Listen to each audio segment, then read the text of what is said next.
சூதுக்கவும் டீமோடு தான் வந்து இணைஞ்சிருக்கோம். அதுவும் வந்து சூதுக்கவும் 1 இல்லை, சூதுக்கவும் 2.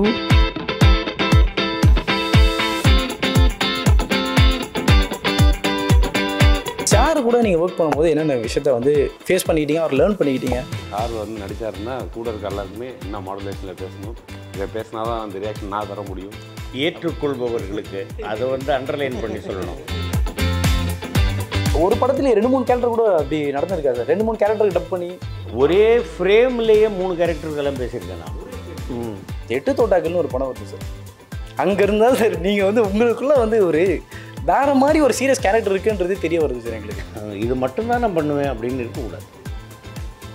எது வேணாலும் பண்ணணும், நல்ல விஷயங்களாக பண்ணணும். ஏன்னா ஃபன் பண்ணாலும் சரி, ரொமான்ஸாக இருந்தாலும் சரி, அந்த கேரக்டர்லேருந்து ஒரு இன்புட் இருக்குது.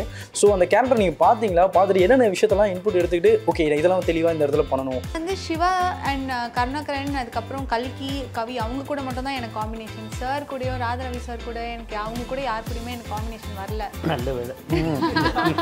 எங்கேயோ ஒரு கலெக்டர் ஆஃபீஸுக்கு முன்னாடி கந்து வட்டி கொடுமையில் ஒரு ஃபேமிலியே வந்து மேலே வந்து தீய வச்சு கொளுத்திக்கிட்டுங்க. ஒரு சின்ன குழந்தை மேலே நெருப்போடு எரிஞ்சுக்கிட்டே தவழ்ந்து போகுதுங்க. அதுதான் நான் கேட்டேன்.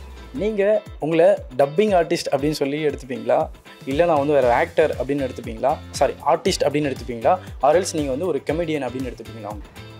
கரெக்டாக பண்ண எதுவுமே கஷ்டம் இல்லை அப்படிங்கிறது தான். Sivaji sir, Vivek sir, Manobala sir, Vijayakanth sir, இந்த 4 பேரில் இப்போ என் கூட இவங்க இருந்தால் ஆனால் இன்ன வரைக்கும் நான் வந்து கடத்தி வச்சுப்பேன். தம்பிக்கிட்ட வந்து நீ ஏன் இப்படி அர்ச்சனைப்பட்டு போகாத இங்கேயே இருக்குன்னு சொல்லணும். எங்கள் அண்ணங்கிட்ட வந்து நீங்கள் எல்லாருக்கும் இப்படி சாப்பாடு போட்டு வெயிட்டை ஏற்றி விட்றீங்களே, யாருக்குமே உங்களுக்கு வந்து தீங்கு நினைக்கிறதுக்கு தெரியாதா அப்படின்னு அவரை கேட்கணும். எங்கள் அப்பா கிட்ட எப்படிப்பா நீங்கள் இப்படி நடிச்சிங்க. எல்லா நாட்டிலையும், எல்லா ஸ்டேட்லேயும், எல்லா வீட்லேயும் இருக்கிற இருக்கும் என்னோட அன்பான வணக்கம். நான் உங்கள் கார்த்தி.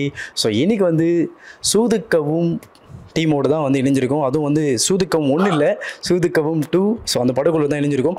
நிறைய விஷயம் கேட்டு தெரிஞ்சுங்களா வாங்க. வணக்கம். வணக்கம் சார். வணக்கம் வணக்கம் வணக்கம். எப்படி இருக்கீங்க? நல்லா இருக்கேன் சார். நீங்கள் எப்படி இருக்கீங்க? எல்லாம் நல்லா இருக்கீங்களா? ஓகே. இந்த படத்தில் வர கிட்னாப்ஸ் எல்லாருமே வந்து நம்பி போகலாம் போல இருக்க கூட அவங்க கூட. ஏன்னா வந்து சிலர்லாம் வந்து நம்பி போனால் எதனா பண்ணுறாங்க. பட் இவங்க பயப்பத்து எல்லாமே பார்த்துக்கிறாங்க. எல்லாமே சாப்பாடுலேருந்து எல்லாமே பார்த்துக்கிட்டு எல்லாமே சரி இதுவாக பண்ணுறாங்க. அண்ட் வந்து இன்னொரு விஷயம் என்னென்னா, சாரோட நீங்கள் வந்து இப்போ நீங்கள் வந்து இந்த படத்துக்கு பூசணி கூட வச்சுப்போம். ஏன்னா முன்னாடி அந்த இதில் வந்து ப்ரீக்வலில் அவர் இருந்திருக்காரு. ஸோ இருக்கும்போது சார் கூட நீங்கள் ஒர்க் பண்ணும்போது என்னென்ன விஷயத்த வந்து ஃபேஸ் பண்ணிக்கிட்டீங்க, அவர் லேர்ன் பண்ணிக்கிட்டீங்க, அதை சொல்லலாமா? இல்லை, லேர்ன் பண்ணதுன்னா சாரோட டைமிங். நம்ம அன்றைக்கி ஷூட்டிங்கில் வந்து அன்றைக்கி சார் உங்களுக்கு 11 மணிக்கு தான் ஷார்ட் இருக்குன்னா கூட, தம்பி நான் 6 மணிக்கு வந்து நான் இருக்கேன், நீங்கள் எப்போ கூட்டாலும் வரணும்னு ஃபஸ்ட்டு ஷூட்டிங்கில் இருக்கிறது சார். அந்த டைமிங் பிடிக்கும். அப்புறம் அந்த அந்த நம்ம வந்து சூதுக்கு முன்னே நாணய கேரக்டர் சார் 11 வருஷம் ஆயிடுச்சு. அந்த கேரக்டர் சொன்னதுக்கப்புறம் அவர் எதுவுமே இல்லை. அந்த டைலாக் படித்தார். அவர் அந்த அந்த கேரக்டர் 11 வருஷம் கழித்து அடுத்த செகண்டே கொண்டு வந்துட்டார். அப்புறம் இன்னொரு ஒரு பெரிய வேலையை குறைச்சிடுவார். சார் வந்து நடித்தாருன்னா கூட இருக்க எல்லாருக்குமே என்ன மாடுலேஷனில் பேசணும், இதை பேசினா தான் அந்த ரியாக்ஷன் நான் தர முடியும். ஏற்றுக்கொள்பவர்களுக்கு அதை வந்து அண்டர்லைன் பண்ணி சொல்லணும். நான் நீங்கள் உங்கள் வேலையை பாருங்கள் அப்படின்னு சொல்கிறவங்க யாருமே இல்லை இதில். முக்கியமாக சொல்லணும் அப்படின்னாக்க என்னென்னு கேட்டிங்கன்னாக்க, எங்கள் அண்ணன், எங்கள் குடும்பத்தில் மூத்தவர் ராதாரவிண்ணன், எங்கள் மாமா சந்திரசேகர் மாமா, நாங்கள்லாம் பல காலமாக ஃப்ரெண்ட்ஸு. நான் டப்பிங் ஆர்டிஸ்டாக இருந்த காலத்திலேருந்து நாங்கள் எல்லாருமே அண்ணன் எங்கள் குடும்பத்துக்கு பல நன்மைகள் செய்திருக்கிறாங்க. அதே மாதிரி எங்கள் மாமாவும், எங்கள் வகை சந்திரசேகர் மாமாவும் சரி, கருணாஸ் போன படத்தில் என் கூட நடித்தார். இது ஒன்று. ரெண்டாவது என்னென்னு கேட்டிங்கன்னாக்க, இந்த படத்திற்கு அப்படின்னு சொல்லி பேசும்பொழுது தம்பி அர்ஜுன் அவர்கள் பேசிய அந்த முறை, அந்த பணிவு, அந்த மரியாதை, இது எல்லாமே ரொம்ப பிடிச்சிருந்தது. ரைட். ஒரு நல்ல படம், நல்ல குரூப்பு, நல்ல கேரக்டர், ஒரு நேர்மையாக இருக்கக்கூடிய ஒரு ஞானோதயம் அப்படின்னு ஒரு அரசியல்வாதி கேரக்டர். அது அப்படிங்கும் பொழுது போன படத்தில் நம்ம நடிச்சிருந்தோம், இந்த படத்துலேயும் அதுவே கண்டினியூ ஆகுது. அப்படிங்கும் பொழுது அது ஒரு நல்ல ரசிக்கத்தகுந்த விதமாக, ஒரு அறிவுரை சொல்லக்கூடிய விதமாக, ஒரு வேதனைப்படுகின்ற ஒரு கட்சியினுடைய தலைவருக்கு ஆறுதலாக இருக்கக்கூடிய ஒரு கேரக்டர் தான் இந்த ஞானோதயம் கேரக்டர். இது எல்லாமே சேர்ந்து வரும் பொழுது அது பண்ணணும் இல்லையா? அது பண்ணும் பொழுது நம்ம இப்போ வந்து நீங்கள் சீக்கிரமாக வந்துடுறீங்க, 6 மணிக்கு வந்துடுறீங்க அப்படின்னு சொல்கிறது நம்ம கேள்விப்பட்டிருக்கோம் இல்லையா? சிவாஜி பல்லாம் ஒரு நாள் கூட லேட்டாக வந்தது கிடையாது. கேள்விப்பட்டிருக்கோம் இல்லையா? சிவாஜி அப்பெல்லாம் லேட்டாக வந்ததே கிடையாது கடைசி வரைக்கும்னு. அப்போது அதையெல்லாம் மனதில் வைத்துக்கொண்டு அவ்வளவு பெரிய மகான்கள், அவ்வளவு பெரியவர்கள், அவர்கள் வந்து நமக்கு காட்டி சென்ற வழி அது. இப்படி தான்டா நீங்கள் இருக்கணும், இப்படி தான் வரணும். நீ இவ்வளோ நேரம் லேட்டாக வந்தீங்கன்னாக்கா ப்ரொடியூசருக்கு இவ்வளோ லாஸ் ஆகும், கூட இருப்பவர்களுடைய நேரம் லாஸ் ஆகும், இயக்குனருக்கு வந்து அது ஒரு சிறிய ஒரு டிஸ்ட்ராக்ஷனை கொடுக்கக்கூடும். இது எல்லாத்தையும் மனசில் வச்சுக்கிட்டு தான் சீக்கிரம் வந்துடுது. ரெண்டாவது 11 வருஷத்துக்கு அப்புறமா இப்போ தான் வந்து அந்த படம் எடுக்கிறாங்க. அதுக்கு கரெக்டாக அந்த கேரக்டர் அப்படி இது பண்ணிட்டாரு. 11 வருஷத்துக்கு முன்னாடி அம்மான்னு தான் கூப்பிட்டோம், இப்போ அம்மான்னு தான். சார் இன்னும் ஒரு விஷயம் சார், இப்போ இந்த ஜஸ்ட் உங்ககிட்ட மம்மின்னு கூப்பிட்றாங்க. இல்லை உங்ககிட்ட ஒரு இயக்குனர் இருக்கான்றது ஒரு 5 நிமிஷத்தில் தெரிஞ்சிச்சுன்னு சொல்லலாம். ஒரு சவுண்ட் ஒன்று கேட்குது, அதுக்கு நீங்கள் ரிப்பீட்டாக அகைன் ஒரு அந்த வேர்டை ஒன்று மென்ஷன் பண்ணிங்க பார்த்தீங்களா, சொன்னதையே மறுபடியும் சொன்னீங்க பார்த்தீங்களா, உங்ககிட்ட ஒரு இயக்குனர் இருக்காது சார். இல்லை அது என்னன்னு கேட்டிங்கன்னாக்க, சத்தம் போடுவதில் பலன் இல்லை. அவர்களை திருத்துவதை விட நாம் வந்து நம்முடைய செயலை மீண்டும் ஒரு முறை செய்து விடுவது யாருக்குமே மன வருத்தத்தை கொடுக்காது அப்படிங்கிறது தான். சார் இன்னொரு விஷயம் சார் உங்ககிட்ட கேட்கணும்.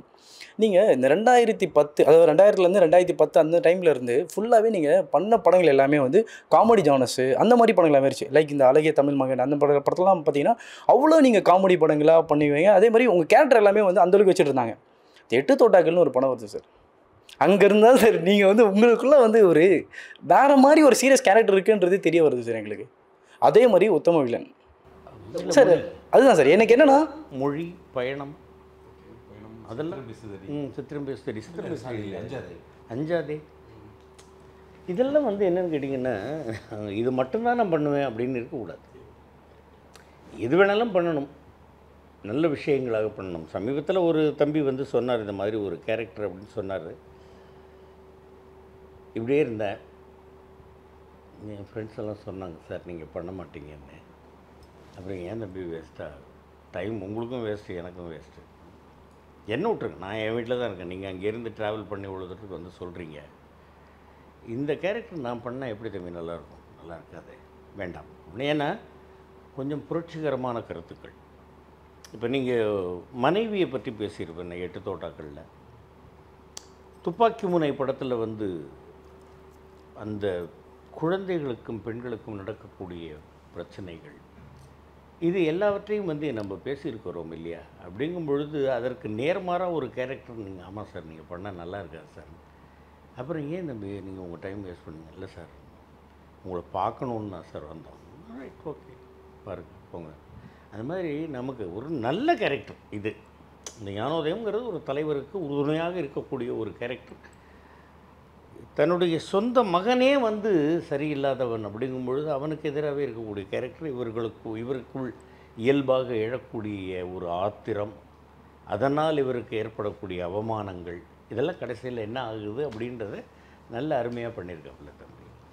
அண்ட் வந்து உங்ககிட்ட வரணும். ஸோ இந்த படம் வந்து ஃபஸ்ட் பார்ட்டில் வந்து ஃபுல்லாக அந்த கேரக்டர் கூடவே இருக்க கேரக்டர் வந்து ரொம்ப முக்கியமான கேரக்டர். ஏன்னா ஃபன் பண்ணாலும் சரி, ரொமான்ஸாக இருந்தாலும் சரி, அந்த கேரக்டர்லேருந்து ஒரு இன்புட் இருக்குது. ஸோ அந்த கேரக்டர் நீங்கள் பார்த்தீங்களா, பார்த்துட்டு என்னென்ன விஷயத்தெல்லாம் இன்புட் எடுத்துக்கிட்டு ஓகே இதெல்லாம் தெளிவாக இந்த இடத்துல பண்ணணும் அப்படின்னு சொல்லி என்ன லேர்ன் பண்ணிக்கிட்டீங்க, அதை போய் சொல்லலாமா? ஆக்சுவலி பார்ட் 1 நான் மூவியாக பார்த்தேன். பட் இன்புட் எடுக்கணுன்ட்டு என் மைண்டில் எதுவுமே இல்லை.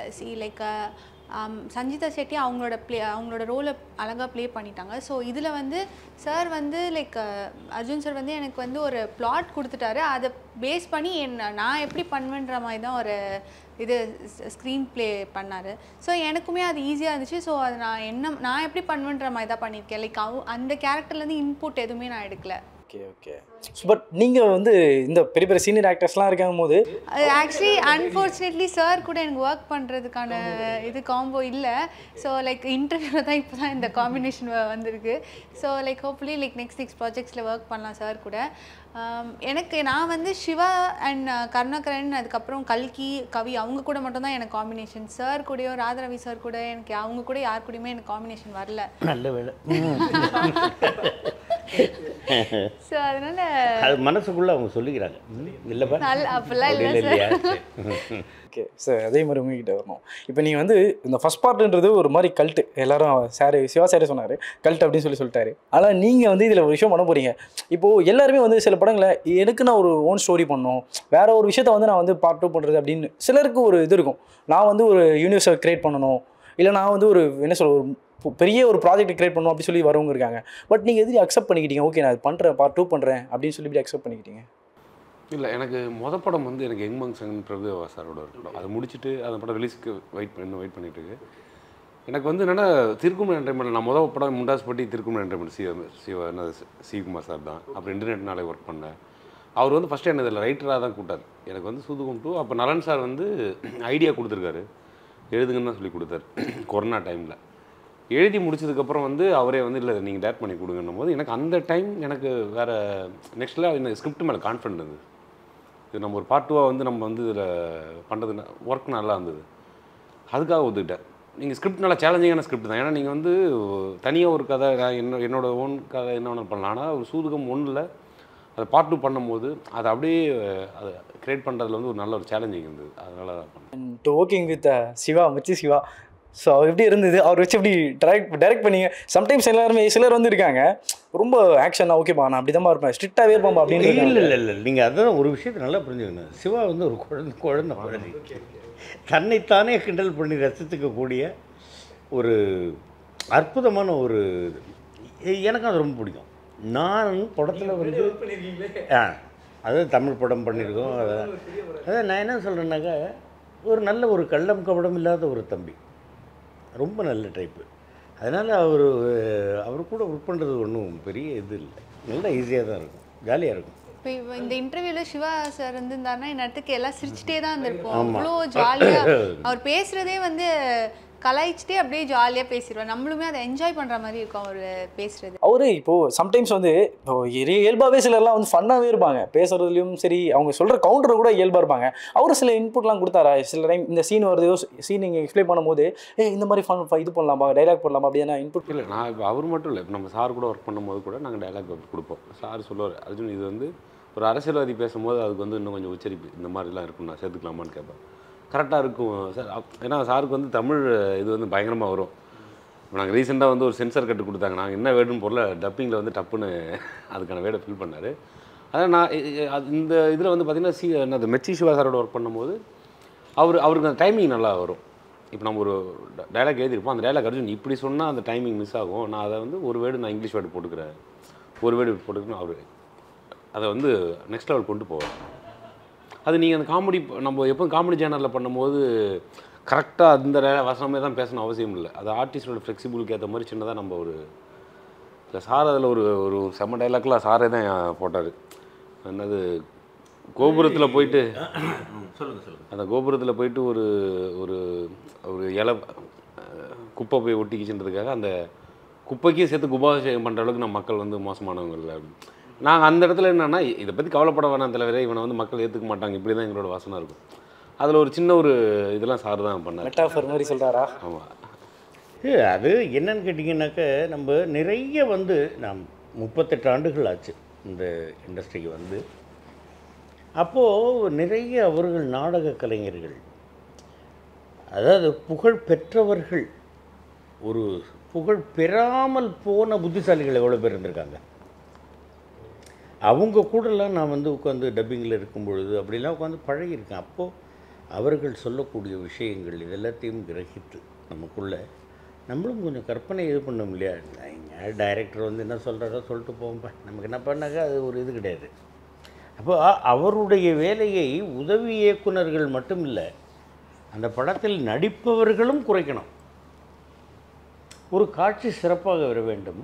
என்ன இப்போ நீங்கள் பெற்ற குழந்தை யார் தூக்கி கொஞ்ச நாளும் சரி போட்டு அடிக்காமல் இருந்தால் ரைட்டு, அந்த மாதிரி வந்து இது பண்ணணும்.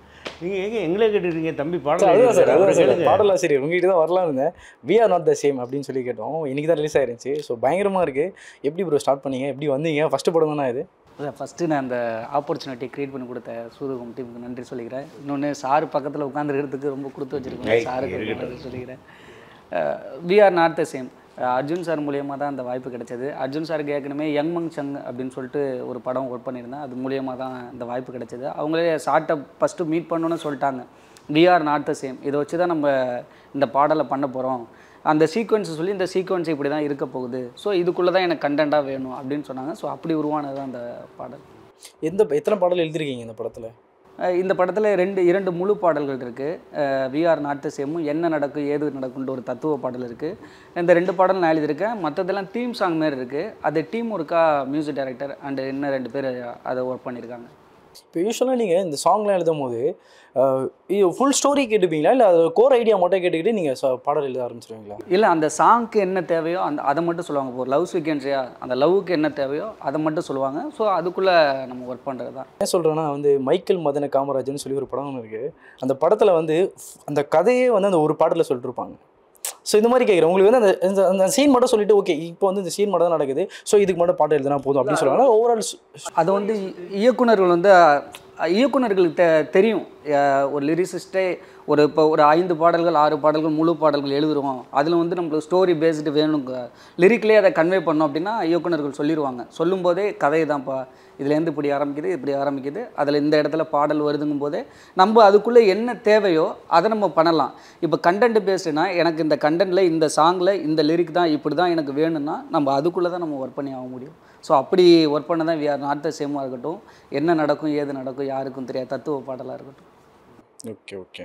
அண்ட் சார் உங்ககிட்ட கேட்குங்க சார், நீங்கள் வந்து இதில் எக்ஸ்பிளைன் பண்ணுங்க, எனக்கு தெரியலனாலும் நீங்கள் உங்களை டப்பிங் ஆர்டிஸ்ட் அப்படின்னு சொல்லி எடுத்துப்பீங்களா, இல்லை நான் வந்து வேறு ஆக்டர் அப்படின்னு எடுத்துப்பீங்களா, ஆர்டிஸ்ட் அப்படின்னு எடுத்துப்பீங்களா, ஆர்எல்ஸ் நீங்கள் வந்து ஒரு கமெடியன் அப்படின்னு எடுத்துப்பீங்களா? உங்களை இது 3த்துலேயும் நீங்கள் இருக்கீங்க சார். உங்களை எந்த சாயலில் பார்த்தாலுமே அப்படி இருக்கீங்க. நீங்கள் ஒரு கமெடியனாகவும் இருக்கீங்க, ஒரு சைடு A1லலாம் பார்த்தோன்னா கமெடியனாக அந்தளவுக்கு இருக்கீங்க, ஒரு சைடு சீரியல் கேரக்டர்னாலும் அதுலேயும் பர்ஃபெக்டாக நீங்கள் ஆர்டிஸ்ட்டாகவே இருக்கீங்க, ஆக்டர் இல்லை ஆர்டிஸ்ட்டாக இருக்கீங்க. அதே மாதிரி இன்னொரு சைடு டப்பிங்லேயும் வந்து உங்களுடைய பங்கு வந்து இன்னும் வரைக்கும் இருக்குது. இல்லை அப்படி இல்லை சார். அதாவது நான் வந்து என்னுடைய வாழ்க்கையை ஆரம்பித்தது ஒரு டப்பிங் ஆர்டிஸ்ட்டாக ஆரம்பித்தேன். அதுக்கு முன்னாடி நான் வந்து ரெப்ரஸன்டேட்டிவாக இருந்தேன், அதெல்லாம் ரைட் உண்டு. திரைத்துறையில் வந்து நான் டப்பிங் ஆர்டிஸ்ட்டாக தான் ஆரம்பித்தேன். அதுக்கப்புறமா நடிகர் ஆனேன். அப்போ நான் என்னுடைய இதுதாங்க, அப்படி மட்டும்தான் பண்ணுவேன் அப்படின்னாக்க எனக்கு அதில் என்ன இருக்குது இல்லையா? அப்போது சீரியல் காலத்திலேயே வந்து எனக்கு வந்து இவர் காமெடி பண்ணார், ரைட்டு ஓகே அப்படின்ட்டு இந்த கேரக்டர் வந்து ஒரு நல்லா பண்ணுவார் அப்படின்ட்டு ஒரு சீரியஸ் கேரக்டர் எனக்கு அந்த காலத்திலேயே கொடுத்தாங்க இல்லையா? சுந்தர் கே விஜயன், திருமுருகன் அவர்கள், காமெடியில் இந்த சைடு எஸ்என் சக்திவேல் அவர்கள், அதுக்கப்புறமா எனக்கு வந்து இன்னும் காமெடியில் முதல்ல கொடுத்து என்னுடைய நண்பன் ராஜு ஈஸ்வர், இந்த மாதிரி எல்லாம் மாற்றி மாற்றி பல கேரக்டர்கள் அங்கேயே என்னை வந்து ட்ரைனிங் எனக்கு கொடுத்தாங்க. டப்பிங் பேசும் பொழுது காலம் சென்ற ஐயா ஆரூர்தாஸ் அவர்கள், சகோதரர் மருதபரணி அவர்கள், எங்கள் பிரகாஷ் மாமா, இப்படி எல்லாருமே வந்து காமெடி கேரக்டர் சீரியஸ் கேரக்டர் எல்லாமே மாற்றி மாற்றி பேசக்கூடிய அளவுக்கு வந்து ஒரு இது வந்துடுது இல்லையா? இப்போ ஜெகதீஷ் ஸ்ரீகுமாரன் அப்படின்னு மலையாளத்தில் ஒரு ஆர்டிஸ்ட், அவங்க எக்ஸலண்ட் ஆர்டிஸ்ட், எக்ஸ்ட்ராடனரியான திறமை. அவங்க காமெடியும் பிரமாதமாக பண்ணிக்கிட்டு இருப்பாங்க, அப்படியே பண்ணிக்கிட்டே வரும்போது சீரியஸாக பண்ணுவாங்க. அப்போ நான் வந்து காமெடியாக நான் பேசிக்கிட்டு இருக்கும்பொழுது இந்த சீரியஸாக வரும்போது அதையும் பேசணும் இல்லையா? அப்போ நான் அங்கேயே ட்ரெயின் ஆகிறேன் இல்லையா? அந்த மாதிரி தான் இதில் வரும்பொழுது நான் பண்ணுறேன். எனக்கு வந்து இதில் எனக்கு காமெடி பண்ணுறது கஷ்டமா சீரியஸ் பண்ணுறது கஷ்டமானு கேட்டிங்கன்னா கரெக்டாக பண்ண எதுவுமே கஷ்டம் இல்லை அப்படிங்கிறது தான். ஒன்றும் இது கிடையாது. நான் எங்கள் டப்பிங் அப்படிங்கிறது வந்து எனக்கு ஆரம்பத்துலேருந்தே நான் ட்ரைனிங் ஆகியிருக்கேன் இல்லையா? சார் ஆனால் இதில் இன்னொரு விஷயம் சார், டப்பிங்லேயே வந்து நீங்கள் ஒரு படத்தில் இப்போ இந்த படத்துக்கு ஒரு கேரக்டர் மட்டும் நான் டப் பண்ணுறேன் அப்படின்னா பண்ணுறீங்க, ஆனால் சம்டைம்ஸ் வந்து ஒரு படத்துலேயே 2-3 கேரக்டர் கூட அப்படி நடந்திருக்கா சார்? 2-3 கேரக்டருக்கு டப் பண்ணி ஒரே ஃப்ரேம்லேயே 3 கேரக்டருக்கெல்லாம் பேசியிருக்கேன் நான். அந்த மாதிரிலாம் பேசியிருக்கேன் நான்.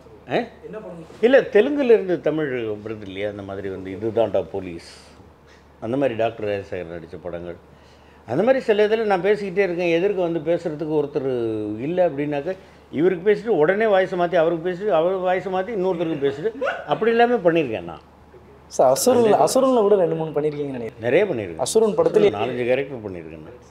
அது நம்ம தம்பி சுகா அவர்கள் கூப்பிட்டானா செய்த மாதிரி எனக்கு கொஞ்சம் திருநெல்வேலி பாஷை இல்லையா, அதனால் கூப்பிட்டு எனக்காக வந்து பண்ணுங்க அப்படின்னாங்க. Right okay. தம்பி வெற்றிமாறன் அவர்களுடைய படம் மிக ஒரு வெக்கை அப்படின்னு ஒரு இது பூமணி ஐயா அவர்கள் எழுதினது அது. அதில் இந்த மாதிரி கேரக்டர்ஸுக்கு பேசணும் அப்படிங்கும்பொழுது நான் போய் பேசினேன். அதை பற்றி என்ன இருக்குது? நம்ம இல்லை சார், எல்லாருக்கும் இப்போ சம்டைம்ஸ் நம்ம ஒரு சீன் பார்க்குறோம்னு வச்சுங்களேன், அந்த சீனில் லைட்டாக மைன்யூட்டாக பார்க்கும்போது ஓகே இது எம்எஸ் பாஸ்கரோட சாரோட வாய்ஸ் தான் அப்படின்னு சொல்லி, ஆனால் அதே ஃப்ரேம்லேயே அதே சீன்லேயே 4-5 பேருக்கு நீங்கள் வாய்ஸ் பண்ணியிருக்கீங்க. அதை வந்து நோட் பண்ண மறந்துடுவோம், நாங்களே மறந்துடுவோம். மாற்றணும் வாய்ஸ். நீங்கள் வந்து அதுதான் அன்றைக்கி கூட ஒரு பேட்டியில் வந்து கேட்டாங்க, அது கொஞ்சம் டப்பிங் ஆர்டிஸ்ட்டுக்கு கொஞ்சம் மிமிக்ரி திறமை இருக்கணும்.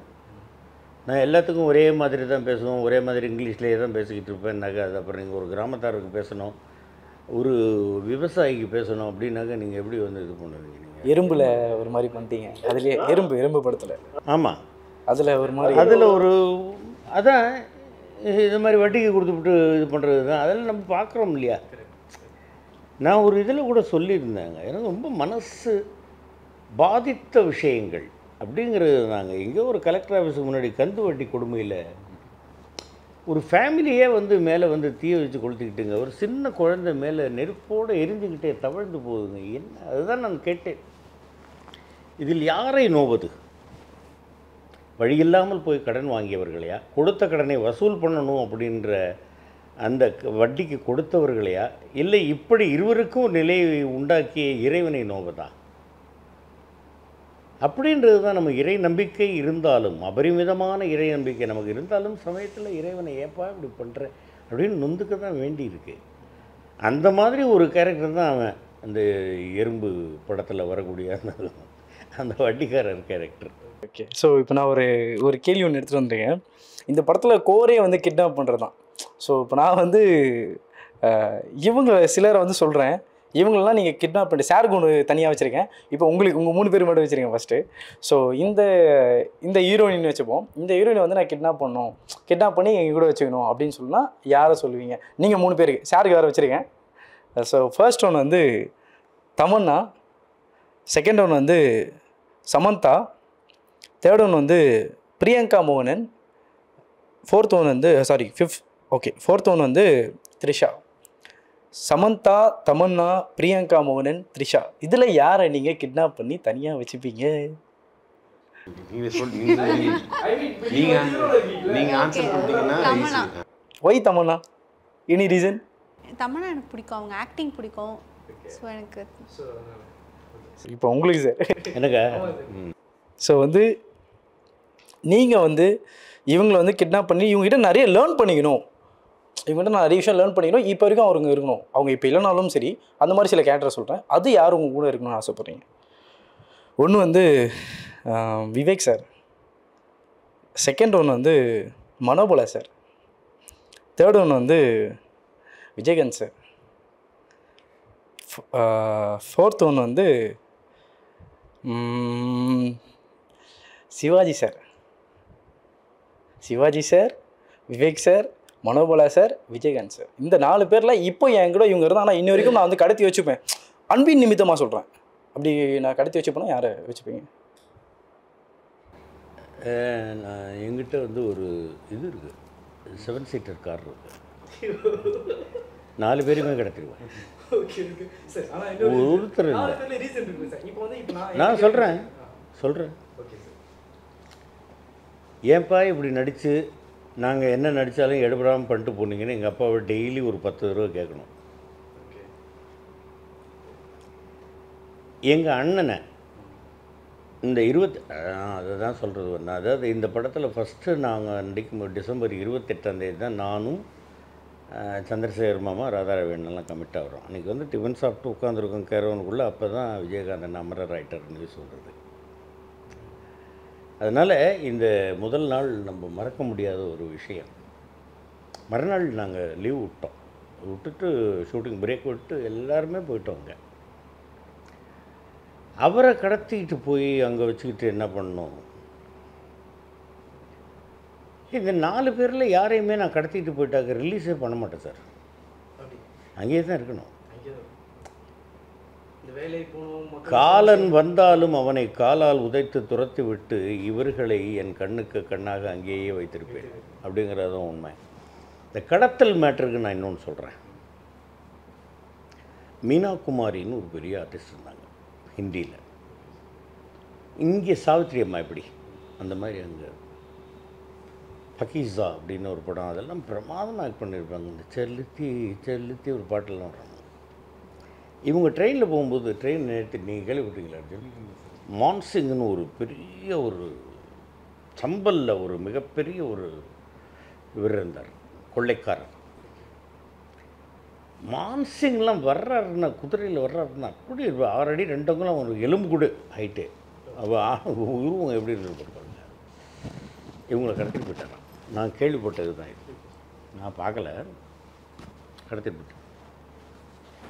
போயிட்டு ஒரு 10 நாள் அவருடைய இடத்துக்குள்ள சம்பல் பள்ளத்தாக்கில் வச்சு அதுக்கப்புறமா ரிலீஸ் பண்ணாங்க. ரிலீஸ் பண்ணி வந்தோடனே அம்மா பேட்டி கொடுத்தாங்க.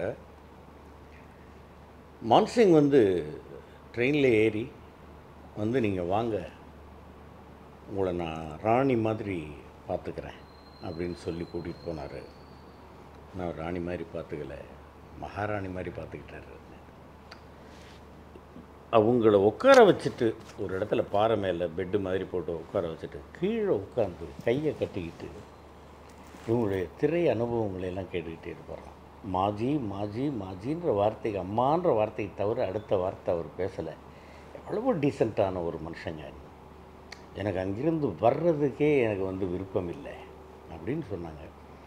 அந்த மாதிரி வந்து நான் இவங்க 4 பேரையும் கடத்திடுவேன். 4 பேரையும் கடத்திட்டு போயிட்டு வச்சுக்குவேன் எங்கேயாவது ஒரு இடத்துல. யாரும் வந்து மீட்டு கொண்டு செல்ல முடியாத இடமா பார்த்து வச்சுக்கிட்டு ஒவ்வொருத்தட்டையாக கேட்டுக்கிட்டு வருவேன். தம்பி விவேக்கிட்ட இதுக்கே அர்ஜென்ட்டுப்பட்டு நீ போனேன்? நீ ஃபஸ்ட்டு அறிமுகமான படத்தில் நானும் வந்து டப்பிங் பேசினேன். மனோபாலண்ணங்கிட்ட வந்து திட்டு வாங்கணும். எனக்கு ஏதாவது ஒரு படம் பார்த்துட்டாரு, நல்லா நடிச்சிட்டேன்னாக்க உடனே புக்கு திட்டுவார். அந்த திட்டு ஒரு சந்தோஷமாக இருக்கும். ஸோ அவர்கிட்ட திட்டு வாங்கிக்கிட்டே இருக்கணும். தம்பிக்கிட்ட வந்து நீ ஏன் இப்படி அர்ஜென்ட் பட்டு போகாத இங்கே இருன்னு சொல்லணும். எங்கள் அண்ணங்கிட்ட வந்து நீங்கள் எல்லாருக்கும் இப்படி சாப்பாடு போட்டு வெயிட்டை ஏற்றி விட்றீங்களே, யாருக்குமே உங்களுக்கு வந்து தீங்கு நினைக்கிறதுக்கு தெரியாதா அப்படின்னு அவரை கேட்கணும். எங்கள் அப்பா கிட்டே எப்படிப்பா நீங்கள் இப்படி நடிச்சிங்க அப்படின்ட்டு டெய்லி அவர் அங்கே வந்து என்ன பண்ணணும், நம்ம அவர் எதிர்க்கு ட்ரைனிங் எடுத்துகிட்டு மட்டும் வந்துட்டு அவங்கள ஒரு இடத்துல வச்சுட்டு பெரிய பூட்டை போட்டுட்டு அவங்க சொல்லி கொடுத்தது இங்கே வந்து நடித்து நல்ல பேர் வாங்கிட்டு மறுபடியும் அங்கே போகணும். இதுதான் என்னுடைய இது. சூப்பர் சார், அருமையாக சொல்லிட்டீங்க எக்ஸ்ப்ளனேஷன். அண்ட் வந்து கிரியேட்டர் உங்ககிட்ட இப்போ வந்து ஃபஸ்ட் பார்ட்டு அப்படின்னும் போது நம்ம டப்புன்னு வந்து விஜய் சேதுபதி அவர்கள் ஞாபகம் தான் நம்மளுக்கு முன்னாடி வந்து நிற்கும். இப்போ இந்த படத்துலேயே இப்போ சீக்வல் சொல்கிறீங்க, பட் இருந்தாலும் இப்போ சிலர் வந்து இந்த இது டபுள் ஆக்ஷன் பண்ணுறது, டிஏஜிங் வச்சு கேரக்டர் மறுபடியும் எடுத்துகிட்டு வர்றது, அந்த மாதிரிலாம் இருக்குல்ல. இப்போ விஜய் சேதுபதி அவர்களை இதெல்லாம் கேமியோவோ ஏதோ ஒரு சின்ன ரோலில் கேமியோ கூட பண்ணலாமே அப்படின்னு தோணிச்சா, இல்லை அவர் நடிக்க வைக்கிறது ஏதாவது ட்ரை பண்ணிங்களா? இல்லை, ஆக்சுவலாக என்னென்னா விஜய் சேதுபதி போன பார்ட்டில் வந்து அந்த தாஸ் கேரக்டர் வந்து ஒரு மினிஸ்டர் பண்ண கிடந்து ஜெயிலுக்கு போயிடுவார். ஜெயிலில் போயிட்டு வெற்றி சிவா இவரும் மீட் பண்ணுற மாதிரி ஒரு சீன் இருந்தது. பட் ஆனால் அந்த டைம் வந்து சேதுன்னா வந்து பயங்கர பிஸியாக இருந்தார், பண்ண முடியல. அது வேறு மாதிரி பண்ணியிருக்கோம் நாங்கள் அந்த சீக்வன்ஸை. அது ஒரு இது இருந்தது. ஓகே, அப்போ அப்ரோச் பண்ணிங்களா இதுலேயே வந்து நீங்களே அடிக்கலாம் அப்படின்னு அப்ரோச் பண்ணிங்களா, இல்லை வந்து ஓகே கேட்டோம், இல்லை வேறு கேரக்டர் தான் இருக்கும் அப்போ கேட்டோம். அவர் அப்போ வந்து ஜவான் ஷூட்டில் பயங்கர பிஸியாக இருந்தார். சார் நீங்கள் மிர்ச்சி சிவாவோட ஒர்க் பண்ணும்போது நீங்கள் தமிழ் படத்தில் ஒர்க் பண்ணியிருக்கீங்க சார். ஸோ அந்தளவுக்கு மாமா மச்சான்ற மாதிரி இந்த கேரக்டருக்கு ஏற்ற மாதிரி நீங்கள் ஒர்க் பண்ணியிருப்பீங்க. இப்போது இந்த படத்தில் வேலை செய்யும் போது ஓகே புதுசாக பார்த்துருப்பாரு அவர் உங்களுக்கு. சிவாவுக்கு எனக்கு காம்பினேஷனே இல்லையே. எனக்கும் மேக்ஸிமம் வந்து கருணாவுக்கும் எனக்கும் கூட காம்பினேஷன் ஜாஸ்தி இல்லை. ரவி அண்ணனுக்கும் எனக்கும் இருந்தது, சந்திரசேகர் மாமாவுக்கும் எனக்கும் தான் நிறையா. அப்புறமா அவங்க ராதா மேடமை அவங்க என்னுடைய மனைவியாக நடித்தாங்க. அவங்களுக்கு இந்த இதுதான் எங்களுக்கு இருந்தது.